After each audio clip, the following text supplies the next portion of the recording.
Oi, aqui é a Jéssica e eu voltei para a gente conversar sobre os livros lidos durante o mês de outubro de 2024. Teve leitura conjunta, teve romance, teve poesia, teve conclusão de livro que eu estava lendo há muito tempo e finalmente consegui terminar.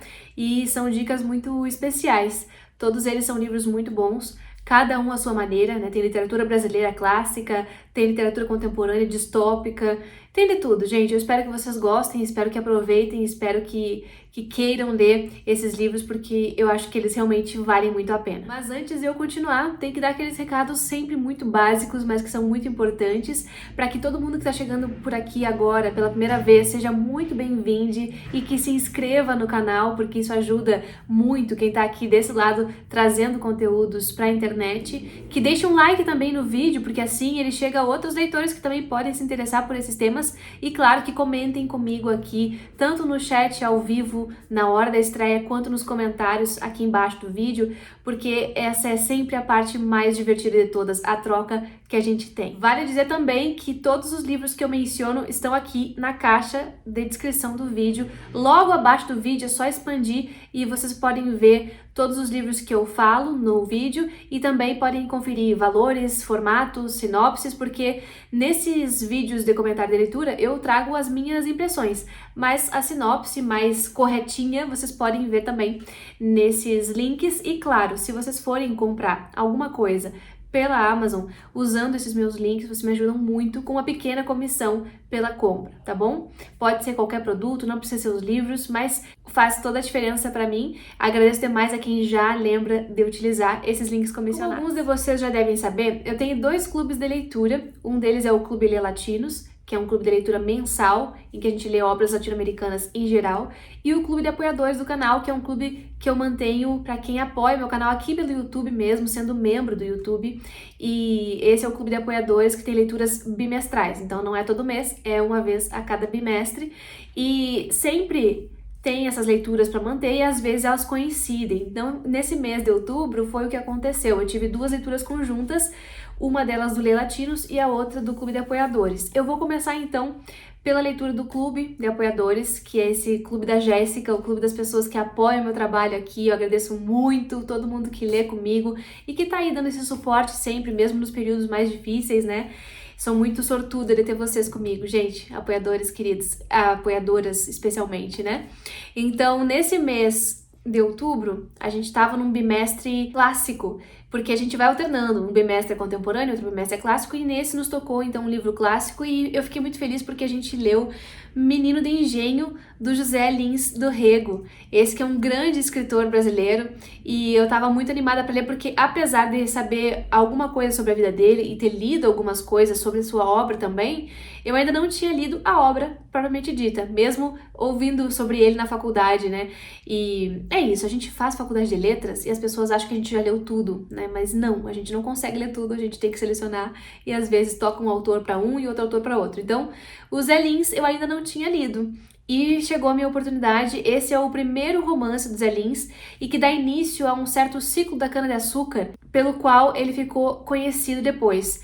Essa edição que eu tenho faz parte de um box, uma caixa que vem 5 romances, né? E são todos eles do ciclo do cana-de-açúcar. E esse aqui é o primeiro, é o que dá início à obra. É um romance bastante singelo, mas muito gostoso de ler. Aqui a gente vai ter a história do Carlinhos, que é neto de um senhor de engenho e que fica órfão muito cedo e precisa então ir morar nesse engenho, na casa do avô, e lá ele vai descobrir o mundo, né? Porque ele é órfão muito cedo e ele vivia na cidade e precisa conhecer tudo aquilo que o campo e que o engenho oferece. Ele tem um viés bastante nostálgico, talvez, bastante pueril em relação às vivências que ele experienciou lá no engenho, e isso é bastante normal, né, porque ele tá narrando a partir dos 4 anos de idade, lembrando daquilo que aconteceu aos 4, 5, 6, 7, 8 anos, né, da sua alfabetização, do seu primeiro amor, das suas primeiras experiências brincando com outras crianças, depois na adolescência, as suas primeiras experiências sexuais. Então é realmente a descoberta do mundo através do olhar do Carlinhos, que é esse menino de engenho, esse menino que tem condições, que é totalmente protegido por aquela aquela família, e a gente vai ver também o contraste com a outra população que habita esse engenho, que são os empregados, que são os agregados, que são as pessoas que vão pro eito, os ex-escravizados, né? Tem tudo aqui. E como bom romance da época dele, ele vai ter crítica social também, ainda que de uma maneira muito sutil. Eu gostei muito da leitura e eu ainda tenho que fazer uma live aqui pra gente comentar. Talvez, se vocês estiverem vendo isso no futuro, a live já esteja no ar. Mas eu vou comentar com maiores detalhes nessa live, que é a live da discussão final, que eu sempre faço aqui, aberta, para todo mundo poder assistir e ter acesso aos conteúdos, tá bom? Então, fica aí a minha recomendação do Menino do Engenho para quem quer conhecer mais autores nordestinos, brasileiros, que tratam de coisas que fazem parte da nossa história, algo tão importante como, por exemplo, esse período em que a subsistência e a renda e tudo que o Brasil fazia e exportava era cana-de-açúcar, né? Vale muito conferir. Daí a outra leitura conjunta foi a do Lia Latinos. A gente leu um romance uruguaio que se enquadra mais ou menos numa distopia, ainda que não tenha uma pegada mais clássica da distopia, talvez. Eu tô falando do Gosma Rosa, da Fernanda Trias, que foi publicado aqui no Brasil pela editora Moinhos, com tradução da Ellen Maria Vasconcelos. Ele tem essa capa toda bonitona, eu tô até aqui ornando, né, com a capa. Hoje, assuntos muito importantes neste vídeo, a gente vai falando coisa e depois se arrepende, né, mas vamos lá. Então, Gosma Rosa, gente, é um livro que vai trazer uma história bastante parecida com a pandemia, mas por incrível que pareça, ele foi publicado antes da pandemia começar, a pandemia da Covid-19, né? Então, por que é parecido? Porque tem um elemento aqui, uma coisa nas algas que acabam afetando tudo que acontece, tudo que existe, né, no mar ali, de um certo país que parece muito com o Uruguai. É um país que tem um rio-mar, que dá pra gente pensar no Rio da Prata. Então, esse fenômeno que acontece, que não se encontra muito a explicação, afeta as algas, afeta a vida dos peixes, afeta o ar, então vem um vento contaminado, as pessoas têm que se trancar nos seus apartamentos, nas suas casas, para não respirar aquele ar, então gera-se um monte de outros problemas por conta disso, pessoas saindo da cidade, indo em direção ao interior do país para tentar escapar, né, dessa epidemia. E a gente vai vendo então o que é essa gosma rosa do título também ao longo do livro, né? A gente vai ver que a alimentação mudou, já não tem mais tanta carne, já não tem mais tantos recursos, e passam-se meses e não se encontra nenhuma solução, né, para esse fenômeno. Então a gente vê a gosma rosa, que é uma questão da carne embutida que eles fazem, aproveitando tudo que era parte dos bichos, porque realmente estava escassa a alimentação, já não tinha mais tantos vegetais, enfim. E a gente vê especialmente o efeito dessa epidemia num núcleo familiar, digamos, que é da nossa narradora, que é uma mulher que foi ficando para trás, não queria sair do seu lugar, e ela decide trabalhar numa coisa muito, muito esquisita, que é cuidar de um menino que tem uma síndrome, que ele tem fome infinita. Então ela tem que cuidar dele, ninguém quer cuidar, e ela vai ser a responsável por isso. A cidade vai se esvaziando, ela vai ficando muito na convivência desse menino, e também com a sua mãe e com o seu ex-marido, que tá doente, que foi contaminado por esse vento vermelho, por essa epidemia. Ele foi contaminado e está sendo estudado no hospital. Ela vai ter uma ligação bastante forte com ele e também com a mãe, que também é uma figura complicada na vida dela. Então tem várias camadas aqui de história. É uma história coletiva no sentido da epidemia, que faz a gente lembrar muito bem da pandemia da Covid, mas é uma história individual também, é uma história sobre identidade, é uma história sobre pertencimento, sobre relação de maternidade e não maternidade, né? Tem muitas coisas para se discutir. Eu ainda vou fazer uma resenha sobre ele e vou comentar mais a fundo, mas desde já eu deixo essa indicação. A prosa dela é muito bem feita, muito bem escrita. Teve gente que não gostou do livro no clube, o que é super normal, mas às vezes as pessoas não gostam também por causa do tema, o tema é bastante incômodo, né? Eu gostei da leitura, achei um bom livro e com certeza vou querer ler outras coisas da Fernanda Trias, mas se vocês já leram Gosma Rosa, inclusive me contem aqui o que vocês acharam. E assim a gente vai comentando um pouquinho mais sobre o livro. E aí, de repente, eu senti uma necessidade de ler poesia, especialmente de ler um autor que eu gosto muito e que eu sei que é sempre um sucesso quando eu leio, sabe aquele conforto? E daí, então, eu peguei um livro que eu comprei na minha viagem a Montevidéu esse ano, um livro de poesia do Mário Benedetti, o meu amor da vida toda, né? O meu velho, mi viejo, como eu falo também sobre ele, Benedettinho. Pra quem não sabe, sou fã do Benedetti, sou muito apaixonada pela escrita dele em todas as suas versões, do romancista ao poeta, passando pelo ensaísta também. Tudo que ele faz eu adoro.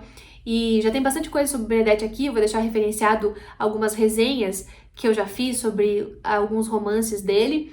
E, bom, gente, eu sou apaixonada pela poesia do Benedetti, porque eu acho que ela conversa com qualquer tipo de leitor.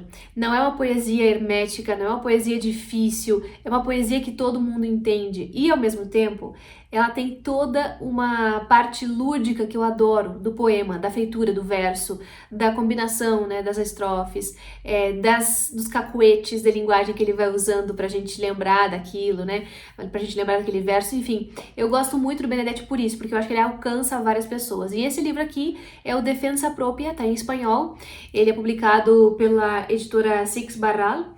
É uma coleção, na verdade, que eu tenho bastante livro, eu adoro, sempre que eu tenho oportunidade de comprar um livro em espanhol, eu vou para essa coleção, porque sempre tem títulos maravilhosos.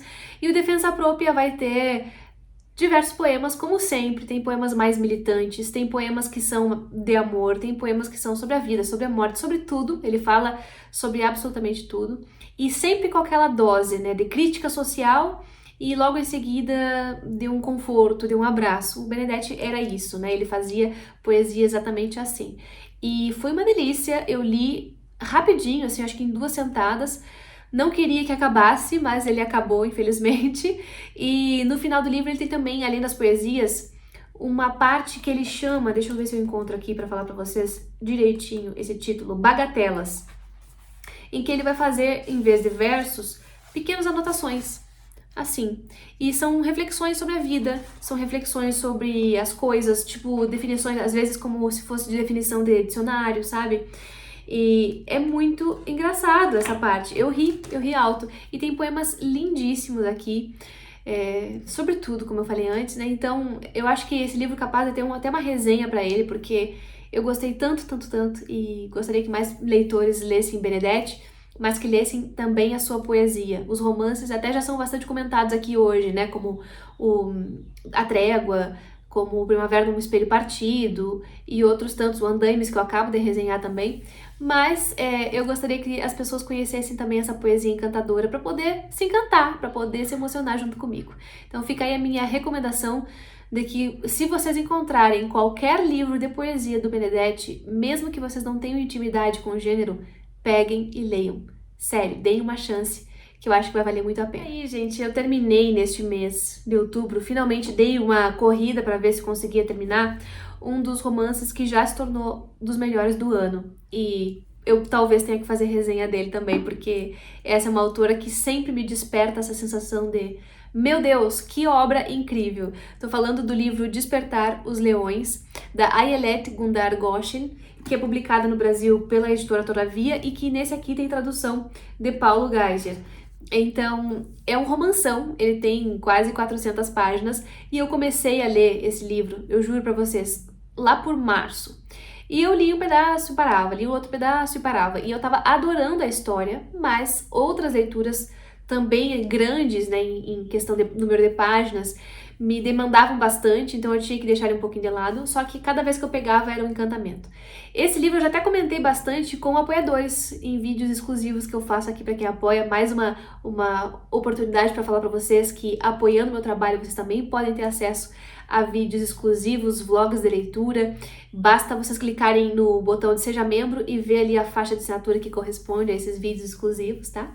Mas eu já comentei com as apoiadoras, já disse que eu tava encantada, porque em Despertar os Leões, a Ayelet, que é a mesma autora de Uma Noite Markovitch, que eu já comentei aqui no canal 4 anos atrás, ela traz tudo aquilo que eu gosto. Ela vem com uma história polêmica e ela vem com um drama ético muito forte aqui. A gente tem a história de um médico que é todo corretinho, todo certinho, que tá uma certa noite dirigindo numa estrada escura e ele atropela alguém. E quando ele desce do carro, ele vê que a pessoa já tá morrendo. É um cara, é um imigrante, um eritreu, que tá lá. E tá lá atropelado e ele, em pânico, em vez de prestar ajuda, ele pega, fecha a porta e vai-se embora, né? E a partir disso, a gente vai ver todo esse drama moral dele, esse drama ético, e especialmente porque, além de ter cometido esse crime, a esposa dele é uma das chefes de polícia da localidade em que eles moram. Então ela mesma vai ter que investigar esse crime, e ele fica enlouquecido com relação a como ele vai esconder esse crime. E, além disso, uma pessoa descobre que ele atropelou porque ele perdeu um documento. Essa pessoa é a mulher desse cara que morreu. E ela vai até ele e vai fazer uma certa chantagem. Agora, a chantagem que ela faz é muito interessante, porque ela não quer dinheiro, ela não quer nada, ela quer que ele atenda, como ele é médico, pessoas, imigrantes ilegais que estão no país, e o país é Israel, atendê-los numa certa garagem escondido para que eles tenham assistência médica, já que o Estado de Israel nem sabe da existência deles, não pode atender. Então, é uma série de complexidades nessa trama aqui, nesse enredo, e especialmente esses contrastes entre o certo e o errado, entre o que devo fazer, o que eu realmente fiz, entre o crime, entre esses personagens que são complexos, que têm, por exemplo, uma atitude horrorosa como não prestar socorro, mas ao mesmo tempo tem uma atitude magnânima de tratar por vários meses pessoas numa garagem, salvar vidas, enfim, fazer de tudo, né? E também outras questões familiares muito interessantes. Todos os personagens são muito, muito marcantes. Eu quero fazer resenha sobre ele para poder falar mais e mais, mas assim, gente, o enredo já basta para vocês lerem. Mas quando a gente começa a ler, a gente vê tanto detalhe na questão da construção dos personagens, tanto detalhe na linguagem, em como se comunica. Eu adoro o jeito como essa mulher escreve, a gente nem sente que tá lendo, sabe? Então é um livraço que vai entreter, que vai engajar e que vai deixar a gente pensando em diversas questões.